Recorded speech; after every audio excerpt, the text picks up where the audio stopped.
Estão com frio? Muito frio, eu também. Mas o mais importante é que os nossos corações estejam aquecidos pela bênção que é podermos estar mergulhados nesse maravilhoso mar de energias salutares que nosso Senhor Jesus Cristo vai identificando em cada um as suas maiores necessidades e entrando com as providências necessárias nas nossas vidas. O Espiritismo salva. Como você enxerga a salvação? Jesus Cristo terá se dado em sacrifício na cruz para nos salvar? Se a resposta for não, então terá sido em vão toda a dor e sofrimento que ele experimentou? Como a doutrina espírita vê a questão da salvação? Para que nós possamos falar de espiritismo e salvação, precisamos unificar o nosso conhecimento em torno do assunto, fazendo um passeio pela história da salvação e o cristianismo. Precisamos ir lá no comecinho do século XV, mais especificamente, precisamos ir ao ano de 1517, quando o alemão Martinho Lutero observava um dominicano, Tetzel, e esse sujeito vendia indulgências. O que era vender indulgências pela Igreja Católica naquela época? A venda de indulgências naquela época era a cobrança que a igreja realizava pela permissão que era dada a uma pessoa de cometer os erros que ela desejasse. Se eu ia roubar, se eu ia adulterar, se eu ia fazer o que fosse, era pago uma quantia, então eu tinha automaticamente a absolvição por aquilo que eu ia cometer. Isso era a venda da indulgência.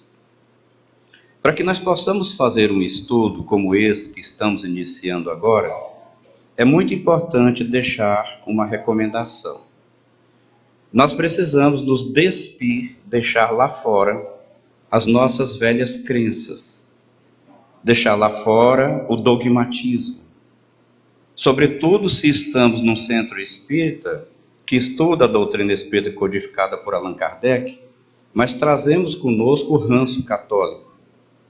A partir do momento em que eu vou no centro espírita, é porque a doutrina que a Igreja Católica me apresentou até aqui já não satisfazia mais a minha razão, senão eu não estaria aqui. Levando isso em consideração, vamos abrir nossa mente, nossos corações, para entender essa lição. Então, Martinho Lutero viu nesse fato das vendas das indulgências um estupim. Ele não aguentava mais aquele desmando, aquilo que ele classificava na igreja como um desvario. Por conta disso, no dia 31 de outubro desse ano, 1517, Martinho Lutero escreveu 95 teses, todas elas criticando a Igreja Católica. Depois que ele as escreveu, ele pregou na porta da catedral para que todos pudessem ver qual era o seu posicionamento diante daquela situação. Então ele protestava contra diversos pontos da Igreja Católica Romana, propondo uma reforma. A ideia central dele era que o correto é que exista justificação pela fé. Para Lutero, Deus não salvará o ser humano pelos seus atos, Deus salvará o ser humano pela fé que cada um tem em Jesus Cristo. Quer dizer, os nossos atos não são levados em consideração desde que a gente tenha fé em Jesus Cristo. É por isso, muitas vezes, que nós observamos alguns segmentos religiosos, no começo ou no final de determinadas atividades, convidar as pessoas para que elas possam aceitar Jesus como condição para a sua salvação. Esta era a ideia de Martinho Lutero. Isso é o que motivava realmente essa renovação da igreja, que ficou conhecida como renovação protestante. Então, para Lutero, a relação entre os fiéis e Deus é direta. Ou seja, eu posso me relacionar diretamente com Deus, sem a intermediação de qualquer religião. O problema é entre eu e Deus. Eu não preciso de igreja católica, não preciso de centro espírita, porque estas teriam o objetivo exclusivamente de orientar os fiéis. Mas será que essa ideia de Martinho Lutero está correta? Será que efetivamente é isso? Começa a abrir nas nossas mentes diversos questionamentos. Há pessoas que aceitaram Jesus, mas que ainda assim possuem comportamentos completamente divergentes. Há pessoas que aceitaram Jesus, mas que praticam N situações que, aos olhos nossos, o condenaria. Mas ela aceitou Jesus. Ela aceitou Jesus como seu único e bastante Salvador. Essa palavra bastante Salvador quer dizer que não precisa mais nada. Posso matar, roubar, eu posso fazer o que eu quiser. E aí, quando nos estertores da morte, lá no meu leito, eu chamar alguém para que eu aceite Jesus, tudo o que eu fiz fica para trás. Porque eu aceito e pronto, eu adentro ao mundo espiritual, completamente salvo. Essa é a ideia de Martinho Lutero. Na tese que ele escreveu, destacam-se pelo menos 3 situações. A primeira delas, ele não concordava que a igreja vendesse indulgências naqueles dias com a finalidade de arrecadar dinheiro para a construção da Basílica de São Pedro. É para isso que arrecadava-se dinheiro com a venda da indulgência. Todas as vezes que você pretende arrecadar dinheiro, você pretende fazer alguma coisa com ele. Naquele tempo, era a construção da Basílica. Segundo ponto que se destaca, Martinho Lutero dizia que o Papa não tem poder sobre o purgatório. Então notem que nós, enquanto espíritas, absolutamente criticamos qualquer religião. Isso é história. Isso é ensinado nas escolas. Então, não estamos tecendo críticas. Nós estamos tecendo comentários acerca do pensamento de um homem que efetivamente no século XV revolucionou a história da religião. Foi graças a ele que esse movimento protestante surgiu.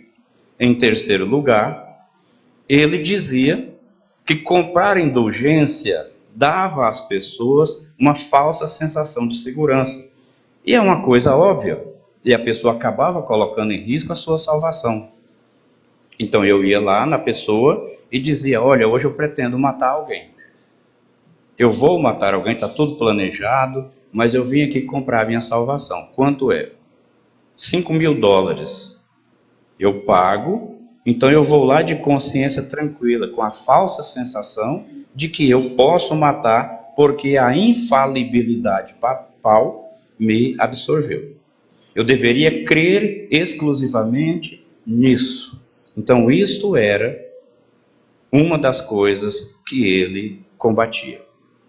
Todavia, como tudo no mundo passa por diversos estágios, a história do cristianismo e da igreja não foi diferente. Depois de 1517 e o surgimento da Reforma Protestante, no ano de 1536, surgiu uma outra pessoa, desta feita um francês, de nome João Calvino. O João Calvino era protestante. Ele tinha aderido à ideia de Martinho Lutero. Ele tentou desenvolver essa ideia na França, todavia, lá na França, na época, ainda não havia liberdade religiosa. Então, sob perseguição, ele mudou-se para a Suíça e lá ele deu origem a um movimento derivado do movimento protestante, que ficou conhecido como calvinismo. Calvinismo porque tinha origem nas ideias de João Calvino. Além de tudo aquilo que Martinho Lutero falava, o calvinismo pregava a predestinação. Ficou notória essa crença em razão exatamente da predestinação. Isso significa o quê? Ele acreditava que a salvação de cada um já está pré-determinada por Deus. Então Deus já sabe quem vai para o inferno e quem vai para o céu. E não conta de jeito nenhum qual é o nosso destino. Isso é predestinação. Ele dizia ainda que a intermediação entre o fiel e Deus é o que realmente produzia a grande separação entre a ideia dele e a ideia de Martinho Lutero. Então, essa ideia da predestinação, defendida por Calvino, se baseava na crença de que Deus é que determinaria quem seria salvo e quem seria condenado. Portanto, quando uma pessoa exercitava a sua religiosidade, ela nunca sabia qual era a condição dela, porque Deus é que ia decidir. Por mais que ela se esforçasse, por mais que ela trabalhasse, por mais que ela lutasse, ainda assim, a decisão final pertencia a Deus. Então, para Calvino e o calvinismo, a morte de nosso Senhor Jesus Cristo na cruz não teria sido para toda a humanidade. Jesus não morreu na cruz para toda a humanidade. Não morreu na cruz para todas as pessoas. Jesus morreu na cruz apenas para os escolhidos por Deus.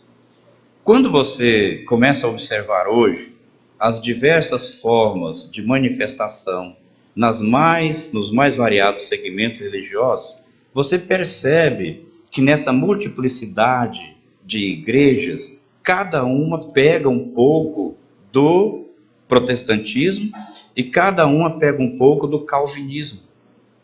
Cada uma, às vezes, mistura essas duas formas de crer para definir o que eles chamam da sua doutrina, uma espécie de regimento que determina como é que se deve acreditar no cristianismo naquela religião.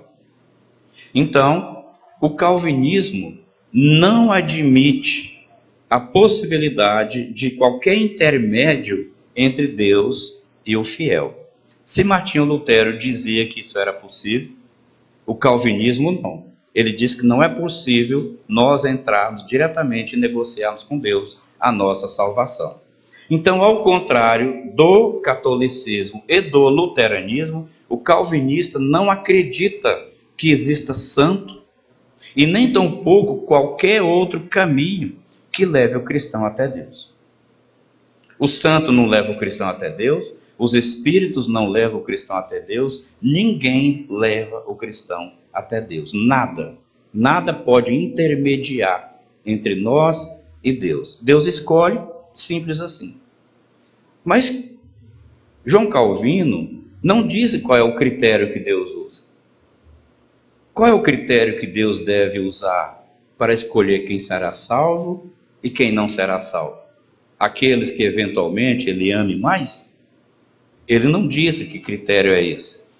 Então, esses calvinistas, eles achavam que o movimento protestante ainda conservava muitos resquícios da forma antiga que o catolicismo usava para vivenciar o cristianismo. Eles achavam que era necessário purificar esse movimento. O movimento protestante, por bom que fosse, ele precisava ser purificado. Essa ideia deles deu origem a um terceiro grupo nesse desenvolvimento do cristianismo. Isso deu origem ao surgimento dos puritanos, os puritanistas ou puritanos. O puritanismo, então, foi um segmento religioso derivado desses dois que pretendia tirar desta prática calvinista do cristianismo tudo aquilo que o contaminasse. Por exemplo, a suntuosidade das edificações, a roupa do clérigo. Ele dizia que a igreja obrigatoriamente precisava ter um comportamento tão simples, tão puro, quanto puro é o próprio evangelho. Aquela suntuosidade da roupa do bispo, do papa, do padre, as grandes edificações das igrejas, aquilo era um contrassenso, porque o próprio Cristo pregava nas praias, nas montanhas, nas ruas, nos vales. Ele próprio dizia que o Filho do Homem não tinha aonde repousar a cabeça. Era uma vida de total simplicidade. Então, purificar a igreja era libertá-la de todos esses costumes que naquela época eram muito mais do que hoje ainda vivenciados. Esse puritanismo foi muito influente, sobretudo na Inglaterra. Depois ele migrou para os Estados Unidos da América e tornou-se uma das principais tradições religiosas ali naquele país. Então, todos os elementos arquitetônicos, litúrgicos, cerimoniais, na visão dele, conflitava com a pureza bíblica. Esse puritanismo insistia na criação de uma sociedade cristã que fosse estritamente disciplinada. E nesse processo disciplinar, ele dizia que qualquer nação poderia fazer uma aliança com Deus para a realização dos seus ideais. Mas para isso, toda a comunidade precisava ter um comportamento ilibado. Não poderia haver no seu comportamento nenhum laivo de imperfeição, nada que contestasse essa pureza. Depois, esses puritanos dividiram-se para outros países, cada um desenvolvendo assim a sua característica própria. Então, por exemplo, na França, eles ficaram conhecidos como huguenotes. Esses huguenotes eram tão radicais quanto, todavia eles seguiam a linha de pensamento que foi trazida por Vincent Hugues, daí o nome de huguenote. Já na Escócia, os puritanos ficaram conhecidos como presbiterianos, daí a origem da igreja presbiteriana, que vem de presbítero, ou seja, é uma forma coletiva de administrar uma instituição religiosa. Lá não tinha padre, lá não tinha bispo, lá não tinha nenhuma pessoa que fosse maior do que a outra. Todos aqueles que administravam as igrejas nesta fase calvinista, eles eram exatamente iguais, tinham o mesmo poder, ainda que se dividissem em dois grupos. Um dos grupos eram responsáveis pelas questões administrativas. O outro grupo era responsável pela pregação, pela liturgia, pelo ensino da palavra, mas nenhum dos grupos era mais importante do que o outro. Então, presbiteriano vem de presbítero. Ao invés de pastor, havia um presbítero, que era um cargo que habilitava a pessoa ou ser administrador ou ser pregador. Ia depender da sua aptidão, desde que ele fosse alguém realmente purista. Levando em consideração esses aspectos, nós chegamos a 18 de abril de 1857, quando em Paris, na França, surgiu a doutrina espírita. Nesta fase, obviamente, todas essas ideias já estavam definitivamente disseminadas na humanidade. Cada região, cada país, cada continente já adotava ou o luterano ou o calvino como base para as suas práticas religiosas. E nesse contexto surgiu a doutrina espírita. Em que a doutrina espírita acredita? Ela acredita que nós podemos intermediar entre nós e Deus através de Jesus Cristo, através de alguém, através dos espíritos. Existe efetivamente salvação nesse sentido? Às vezes nós nos tornamos espíritas sem entender exatamente qual é a ideologia daquela doutrina que nós passamos a professar. Ser espírita ou ser adepto de uma religião qualquer é muito mais do que frequentar o templo. É preciso que se compreenda qual é o conjunto de ideias que formam essa doutrina, em que ela acredita, o que ela fala, o que ela tem para você, aonde ela pretende te levar, como ela considera o seu passado, o seu presente e qual é a sua destinação futura de acordo com ela. Você poderá ser salvo? Pasmem, mas ainda hoje, em razão do sincretismo, as religiões de origem afro-brasileira, ainda impera um imenso preconceito no entorno do espiritismo. As pessoas creem, lamentavelmente, que quem frequenta um centro espírita está mais para ser condenado ao fogo do inferno do que para ser salvo. Talvez exatamente por não ter exatamente uma crença, uma convicção, um entendimento perfeito do que é salvação. Deus salva, então eu volto ao começo. Jesus Cristo salva. Jesus morreu na cruz para nos salvar. Como que o Espiritismo enxerga essa questão? O Espírito Emmanuel, através da mediunidade de Chico Xavier, disse uma frase que por si só resume essa questão. Ele falou: salvação não é ganhar o reino dos céus. Salvação não é o encontro com o paraíso após a morte. Salvação é libertação de compromisso e regularização de débitos.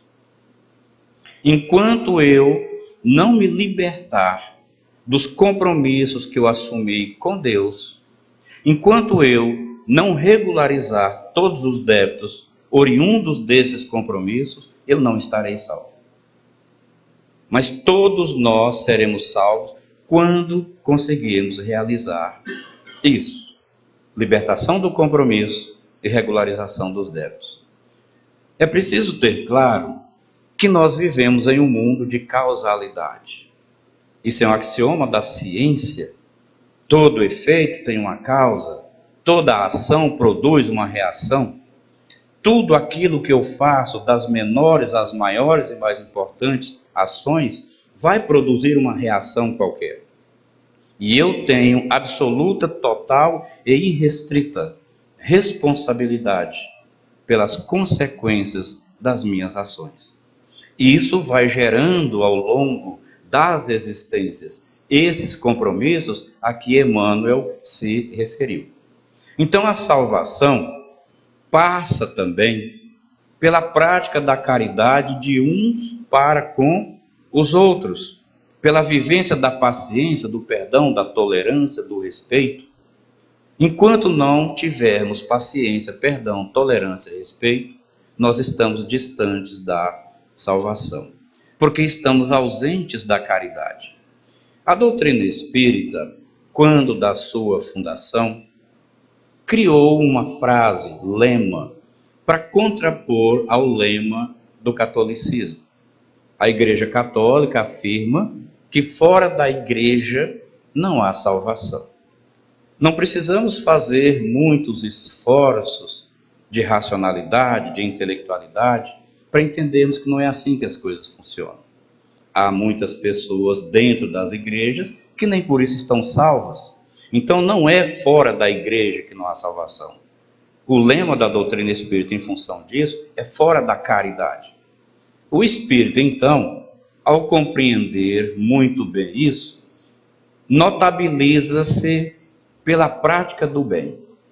São aqueles que mais distribuem as marmitas, as roupas de frio, que fazem os sopões, que procuram ajudar com os remédios, que têm realmente cozinhas espalhadas pelos bairros carentes de cada município, atendendo aquela população mais necessitada. É a prática da caridade. Todavia, essa caridade, sem a presença da paciência, do perdão, da tolerância e do respeito, de nada adianta.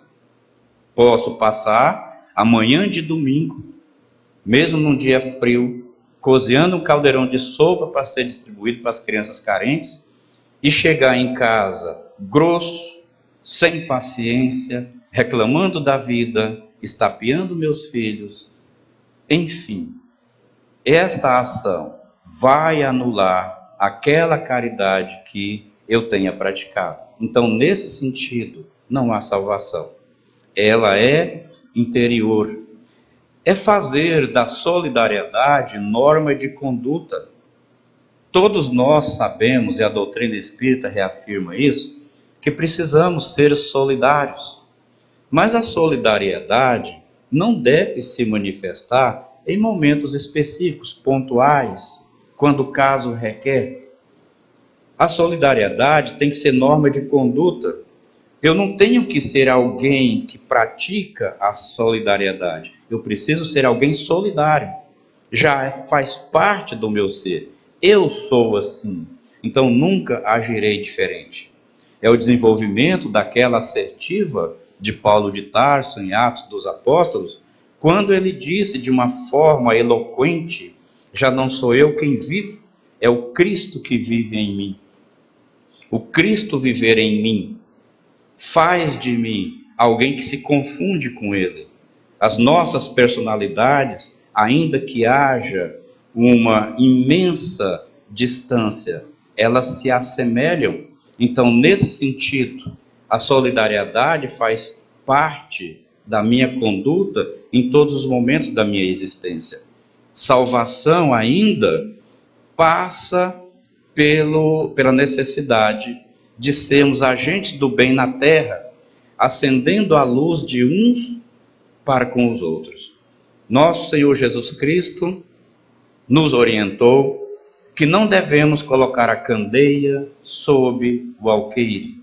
A candeia tem que ser colocada no candeeiro para que ela possa iluminar todo mundo. Candeia é uma lamparina. Quem não já viveu em algum momento da sua vida às voltas com a lamparina? Quanto mais baixo você a coloca, debaixo da mesa, debaixo da cama, além de pôr fogo na casa, ela não vai iluminar nada. Mas se você coloca ela numa posição mais alta, ela vai espargir essa luz para todos que nos rodeiam. Então precisamos ser agentes do bem na terra, acendendo a luz para os outros. Em que circunstância eu acendo a luz para os outros? Eu só posso acender a luz dos outros quando eu tenho a minha própria luz brilhando. Se eu sou obscuro, eu não tenho nenhuma condição de solucionar a obscuridade do outro. Se eu não tenho luz, eu não tenho nenhuma condição de acender a luz do outro. Esta luz pode se manifestar às vezes através das palavras afetivas, das palavras compreensivas, das palavras instrutivas. É aquele momento em que eu procuro usar o que eu sei, o pouco que eu aprendi, mas sobretudo o que eu vivencio para propiciar a mesma luz que eu estou desenvolvendo no outro. Isto é ser agente do bem na terra, e isso é que nos assegura a salvação. Se nós recorrermos na primeira carta de Pedro, no capítulo 8, 4, no versículo 8, vamos encontrá-lo dizendo que o amor cobre a multidão dos pecados. Às vezes reclamamos na vida que a salvação é difícil porque já erramos muito. Dizem que erramos nas outras vidas, alguém fala. Eu estou enrolado, porque se nessa eu já detecto que eu errei tanto, como não terá sido as outras? Se esta é o reflexo da minha vida anterior, como não terá sido ela? Mas o amor cobre a multidão dos pecados. A partir do momento em que eu me torno agente do bem, em que eu começo a amar, em que eu começo a ter um comportamento equilibrado, paciente, que perdoa, que seja tolerante, que respeita, começando por mim e de dentro de casa, é o amor. E esse amor cobre, num lapso de tempo muito curto, toda a multidão dos pecados que eventualmente eu tenha cometido nessa e nas vidas anteriores. É uma questão de esperteza, é uma questão de inteligência. Sou profundamente endividado. Qual é a borracha para apagar essa história? Qual é a borracha para ressignificar esses débitos? A prática do amor. Comece a amar em toda a sua extensão, que todas as suas atitudes expressem esse amor. E assim, paulatinamente, nós vamos cobrindo essa multidão de pecados que assola as nossas vidas. Então, a salvação depende de resgates, muitas vezes dolorosos, aflitivos, de erros praticados em outras reencarnações. A nossa salvação é individual. Ninguém salva ninguém. Eu não posso salvar o meu filho, por mais que eu o ame. Nem a minha mãe pode me salvar, por mais que ela me ame. Porque a salvação, ela é individual. A salvação é uma responsabilidade pessoal e intransferível. Tudo que nós podemos fazer é propiciar ao outro, aos nossos afetos, os meios para que ele aprenda, para que ele compreenda o que precisa fazer para, por sua vez, ser salvo. Mas nós não podemos fazer para o outro. Algumas coisas destacam-se nesse sentido. Eu não posso fazer o outro feliz. Eu não posso propiciar salvação ao outro. Eu não posso, de maneira nenhuma, experimentar a dor que o outro tem que passar. E nem tampouco ninguém vai sofrer a dor por causa de um erro que eu cometi, seja nesta ou seja uma outra reencarnação qualquer. Então a salvação é individual. Nós confirmamos isso no Evangelho quando lá em Romanos, no capítulo 2, versículo 6, nós temos que Deus retribuirá a cada um segundo suas obras. Deus retribuirá a cada um segundo as suas obras. E mais, em Romanos 14, 12, temos: cada um de nós prestará contas de si mesmo a Deus. Ou seja, Deus te dá na medida do seu merecimento, das suas obras. Por isso que Tiago, em outra parte, dizes ter fé. De que adiantas ter fé se não tiverdes obras? Também prestará contas de si mesmo a Deus. Então eu não posso prestar contas do meu filho, por mais que eu ame a Deus, pelos seus atos, pelas suas ações, pelos seus erros, porquanto a salvação é individual. Logo, não será em absoluto uma religião que vai nos salvar, mas sim as nossas obras e a nossa vivência. A doutrina espírita, e eu sempre repito isso aqui, nunca disse, dentre todas, qual é a melhor religião deste mundo. O luteranismo, o protestantismo de uma maneira em geral, o calvinismo, o puritanismo, o espiritismo e tantos outros ismos, catolicismo, que possam existir por aí, não salva ninguém. E nem tampouco é ou pode ser classificada como a melhor das religiões. Porque a melhor delas, de acordo com a doutrina espírita, é aquela que te conduz para uma condição melhor. A religião que você frequenta, que você gosta, te faz uma pessoa melhor, então ela é a melhor religião para você. Mas se ela até aqui não conseguiu fazer com que você despertasse a sua mente, despertasse a sua consciência e buscasse dessa forma racional a sua salvação, então você está perdendo o seu tempo. A doutrina espírita tem essa particularidade. Ela é uma doutrina eminentemente racional e nos induz, através da compreensão das leis que regem a vida na matéria e das leis que regem a vida no mundo espiritual, como viver melhor com vistas ao futuro. Sobre a predestinação que o calvinismo defendia, o Livro dos Espíritos, na questão 577, diz que todas as vezes que um homem faz alguma coisa de útil, não é que ele estava predestinado para fazer aquilo. Muitas vezes, ele, por ter a predisposição, que é diferente de predestinação, ele executa algo que lhe foi sugerido pelos espíritos superiores, talvez pelo seu próprio anjo guardião. E a partir daí, ele começa a desenvolver as suas atividades como um sacerdócio. Ele leva aquilo a sério, ele abraça aquela causa, porque ele entendeu que é bom, ele entendeu que é necessário, mas não porque ele foi predestinado por Deus para aquilo.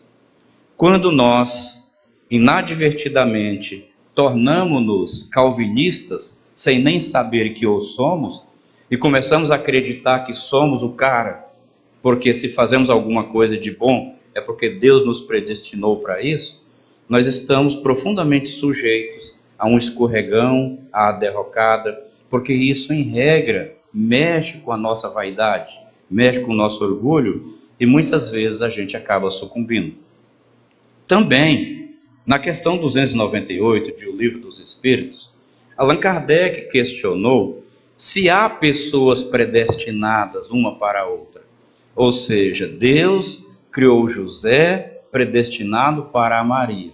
E mais cedo ou mais tarde, José e Maria vão se encontrar e serão felizes para sempre. Hoje em dia, nem nos contos de fada, ninguém é mais feliz para sempre. Então, não existe predestinação. Deus não criou nenhum homem predestinado a uma mulher e nenhuma mulher predestinada a um homem. E isso vem destruir, dentro desse conceito calvinista de antigamente, a ideia das almas gêmeas. Então, se alguém ainda está esperando a sua, lamento informar que desde o Calvino para cá, essa ideia já foi desmistificada. O que nós podemos é transformarmos-nos em gêmeo realmente, quanto às aptidões, quanto aos gostos, quanto aos prazeres, em relação a outra pessoa. Quando na convivência nós aprendemos a construir laços de afinidade, quando nós nos permitimos a libertação de velhos conceitos, do machismo, do feminismo e de outros ismos, para realmente construirmos, junto com a pessoa que convive conosco, um ambiente que seja agradável. Ao longo do tempo, aumentando essa afinidade, nós acabamos, pelo comportamento, assemelhando-nos a almas gêmeas. Mas não que fomos predestinados, mas sim porque construímos, através da compreensão na vivência, esse processo. Se não construímos, vamos continuar indefinidamente como os lados opostos do ímã, se repelindo o tempo inteiro. Dentro desse conceito de salvação, então, existe fatalidade? Existe destino? Qual que é o destino do ser humano, se não existe salvação de acordo com aqueles critérios que essa reforma protestante apregoava? Só existe uma coisa fatal na vida. É a escolha que o Espírito fez das provas que ele deve sofrer. Isso é fatal. Eu escolhi que num determinado momento eu tenho que receber por provação a doença. Essa doença virá. Se eu predeterminei que aos 40 anos eu vou desenvolver tal enfermidade, ela virá. Ah, mas como assim? Eu, em sã consciência, não escolheria isso. Agora não. Agora você não escolheria porque você agora analisa as coisas de acordo com os interesses da matéria. Mas no mundo espiritual, livre da matéria, você analisava as coisas de acordo com os interesses da sua alma. E o interesse da sua alma é evoluir. E para evoluir, passar por aquela provação era uma necessidade.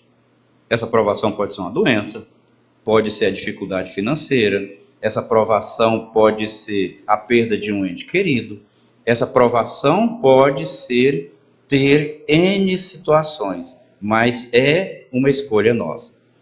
Então, o fatalismo nesse sentido existe. Todavia, lembrando do que Paulo disse, o Pedro, a prática do amor cobre a multidão dos pecados. Então eu programei lá que aos 40 anos eu deveria sofrer um acidente e perder os meus membros superiores. Mas desde cedo eu comecei a fazer sopa para as crianças carentes em algum bairro da cidade. Chegou aos 40 anos, fatalmente um acidente ocorreu. Mas, ó glória, não perdi os 2 braços. No máximo quebrei um dedinho. E ainda assim vou reclamar. Mas por quê? Porque não é fatal no sentido de que não possa ser mudado. Existe a flexibilidade na execução das nossas provas. Então a prática do amor que eu comecei a executar desde tenra idade cobriu aquele pecado que eu deveria resgatar aos 40 anos de idade. Mais uma vez, é uma questão de sabedoria. Eu quero me libertar das provas vindouras, das que eu estou experimentando e daquelas pelas quais eu já passei. Mude a minha conduta. Mudando a conduta, as coisas melhorarão ao meu redor. Então, quando eu escolho uma provação lá no mundo espiritual, de certa forma, eu instituí para mim uma espécie de destino. A diferença é que esse destino é flexível. Eu posso mudá-lo, ele não é fatal. Assim, o futuro, ele é construído todos os dias, através dos nossos pensamentos e através das nossas ações. É assim que nós vamos construindo o nosso futuro. Como que nós adquirimos conhecimentos novos? Através das experiências, e essas experiências, aliadas a esses conhecimentos, vão mudando a nossa visão de nós mesmos, do mundo e de Deus. Eu faço aqui uma pergunta que você não precisa me responder, responda para si, faça a sua reflexão. O que você tem aprendido tem contribuído efetivamente para modificar a sua visão crítica de você, do mundo e de Deus? O Deus no qual você acreditava há 20 anos, 30 anos, é o mesmo Deus no qual você acredita hoje? Você se enxerga ainda do mesmo jeito que você se enxergava lá no passado? Você enxerga o mundo do mesmo jeito, cruel, um mundo desagradável, um mundo para o qual não pretendemos em hipótese nenhuma voltar? Como é que nós vivemos? Quando nós detectamos que não mudamos a nossa visão acerca de nós, do mundo e de Deus, é porque nós não experienciamos da maneira como deveríamos, porque ninguém adquire conhecimento sem a bênção da experiência. Às vezes o comodismo leva-nos ao conformismo e deixamos-nos arrastar, sem mudar pontos de vista, sem mudar essa visão crítica, porque acomodamos-nos na nossa zona de conforto. E quando nós vamos deixando o tempo passar nessa condição, chega um determinado momento em que a cobrança vem de uma maneira muito dura, sem tempo para pensar, sem aviso prévio. Um dia você está ali e aconteceu o que você não esperava que fosse acontecer. Mas você teve todo um tempo ao longo da sua vida, acomodado na zona confortável, e não despertou para essas realidades novas. Então, as experiências através da reencarnação têm esse objetivo. Quando Allan Kardec perguntou aos espíritos, em O Livro dos Espíritos, qual é o objetivo da encarnação? Eles responderam: Deus vos impõe. Olhem essa palavra, então não é opcional. Deus vos impõe a encarnação, com o objetivo de vos fazer progredir, experimentando as vicissitudes da vida e contribuindo dessa forma com a obra da criação. Vicissitude é uma palavra às vezes confundida com imperfeição. Não. Vicissitude, no dicionário Aurélio, significa mudança de situação. Então é experimentar todas as mudanças que a minha vida me apresenta. Hoje eu estou bem, amanhã eu estou doente, tenho dinheiro hoje, amanhã não tenho. Hoje eu estou empregado, amanhã não estou. As mudanças do dia a dia. Eu preciso experimentar essas mudanças. É para isso que a reencarnação existe. E a partir dessa experimentação, eu devo extrair o necessário aprendizado para ressignificar a visão de mim mesmo, a visão do mundo e a visão de Deus. E contribuir com a obra da criação. O que é a obra da criação? O mundo.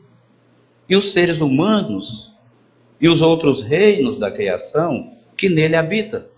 Nós precisamos contribuir com os seres humanos, esclarecendo-os, ajudando-os, amparando-os, dando-lhes aquilo que nós possuímos de melhor. Assim estaremos contribuindo com a obra da criação. Se nós crescemos, progredimos, experienciamos, aprendemos, vivenciamos, mas não contribuímos com a obra da criação, o processo está falho, ele está incompleto. Porque Deus disse: amem-se uns aos outros, como eu vos amei. Então nós precisamos também, nessa vivência, amar o outro. Assim, nós vamos construindo um novo perfil.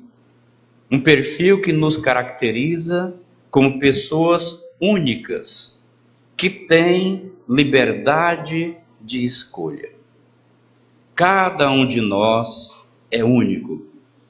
Se a evolução fosse uma escadaria, cada um está no seu degrau.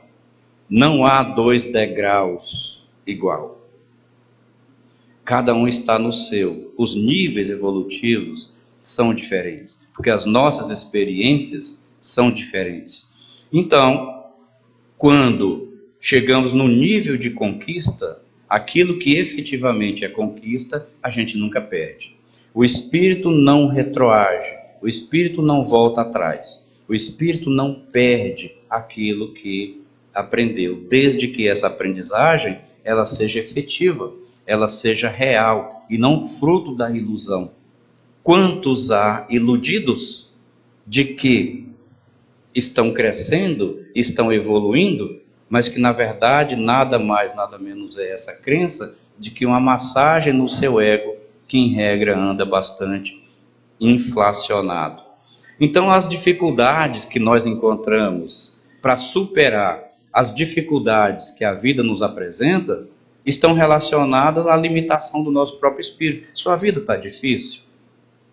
Tem situações com as quais você luta e não consegue vencer, não consegue superar? A coisa não vai, não anda? O problema está em você. A doutrina espírita nos diz que a dificuldade na superação dessas situações indica as nossas próprias limitações espirituais. Quando nada, nós devemos, diante das dificuldades, das adversidades, adotar um comportamento absolutamente equilibrado. Aquilo não deve nos abalar, não deve nos abater de nenhuma forma. E às vezes a humanidade está tão distante disso que quando alguém tenta adotar essa postura, às vezes é chamado de cínico, de preguiçoso, de despreocupado. Fala-se que a pessoa não está, aspas, nem aí para o que está lhe acontecendo, enquanto que na verdade aquela pessoa apenas compreendeu. Para que ela vai estressar, entrar em pânico, dar murro na ponta da faca? Para que ela vai pôr fogo em si mesma se aquilo não vai resolver o problema? Então, as limitações do espírito não passam sempre pela condição para resolver, mas sim também pelo seu próprio comportamento diante da adversidade. As situações que o espírito enfrenta ao longo de sua trajetória podem ser uma consequência dos seus atos anteriores ou atuais. Tudo o que nos acontece é consequência das nossas escolhas. Não podemos esquecer que somos criaturas. Deus nos criou a todos, simples e ignorantes, como uma folha em branco.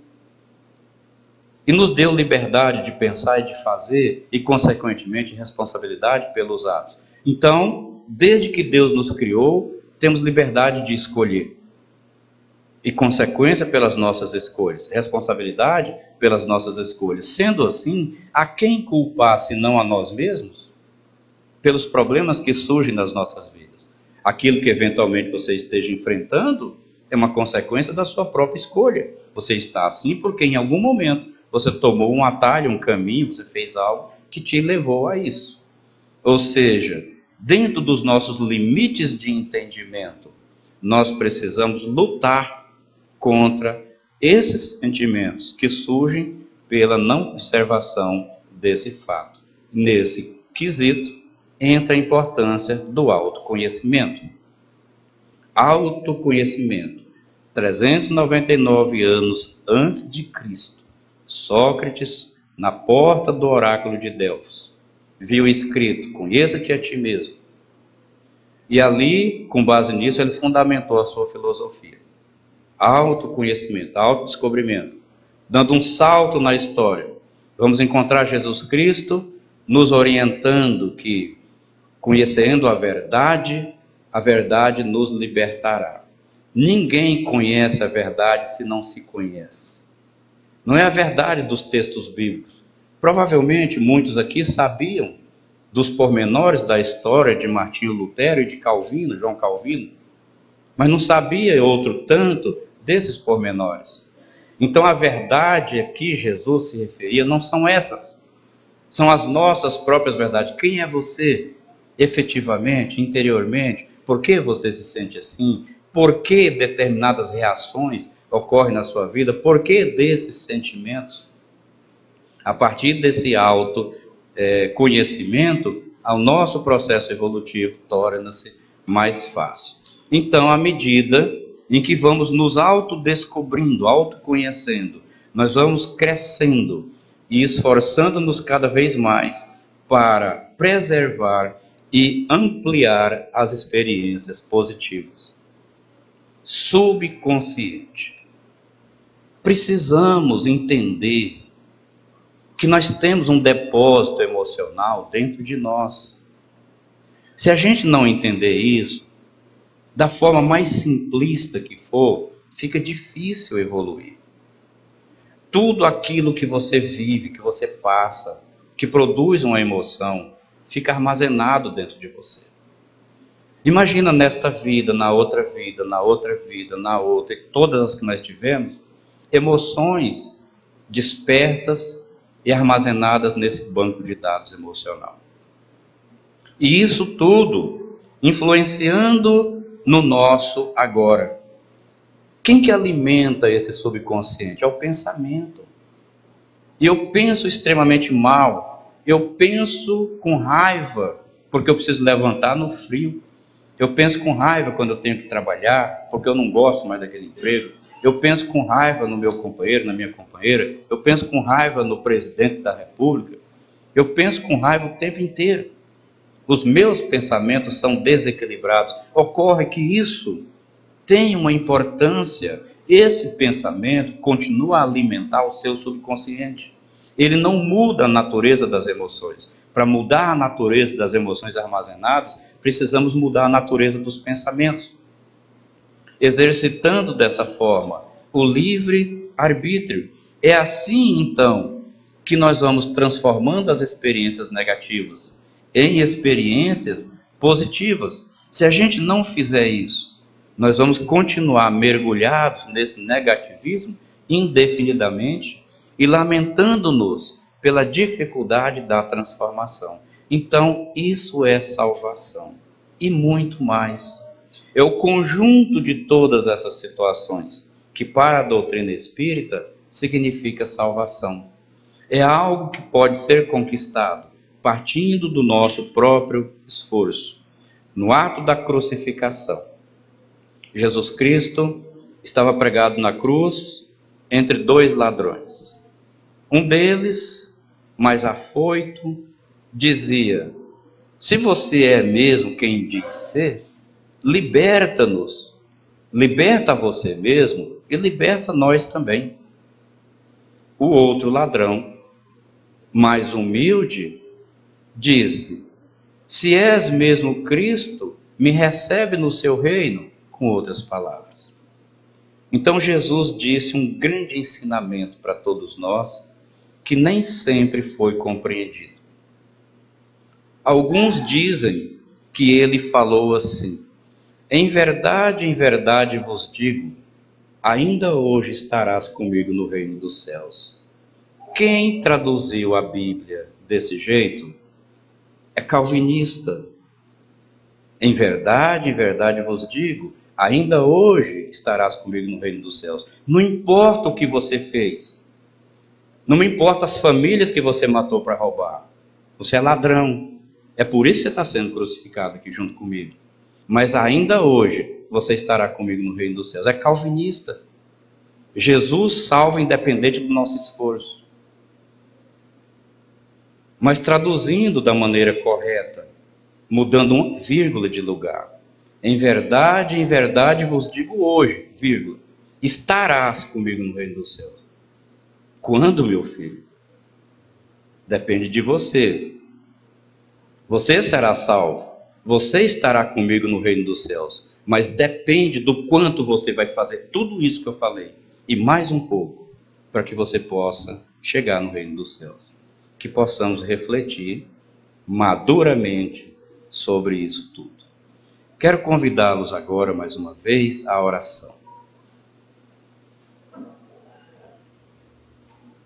Senhor, louvado seja o seu nome. Obrigado, Pai, por esta oportunidade ímpar de podermos congregar nesta casa de oração. Ampara-nos em todas as nossas necessidades. Veja, Senhor, quantos irmãos e irmãs aqui presentes, quantos lares aqui representados, e em cada um deles uma necessidade. Então, com seu scanner bendito, vai diagnosticando toda a problemática, Senhor, e entrando em cada vida, em cada lar, com as providências necessárias. Estenda essas bênçãos às famílias que aqui estão representadas. E também, Divino Senhor, te pedimos agora que os princípios da depressão, das síndromes, das frustrações, sejam nesse momento eliminados. Que o Senhor possa sanear o íntimo de cada um, reacendendo em seus corações a chama da esperança. Que a vontade de mudança possa gritar mais alto nas suas consciências. Que cada um, Senhor, permita a reaproximação do seu anjo de guarda que anda distantes por não conseguir estabelecer contato. Desta forma, Divino Pai, quando cada um deixar esta casa abençoada, que não saia do jeito que chegou, que possa levar na sua bagagem esperanças novas, a convicção, Senhor, de que a vida não é tão difícil quanto ela foi pintada ao longo do tempo, que depende de entendimento, de compreensão, e que já somos salvos, porque estamos nos esforçando e salvando-nos a cada dia pela nossa vivência cristã evangélica. Que os bons espíritos responsáveis por esta casa intermediem entre nós e Deus, levando as nossas rogativas. E que tudo seja para a honra e glória do seu nome, Pai, que é santo e que é soberano. Assim seja.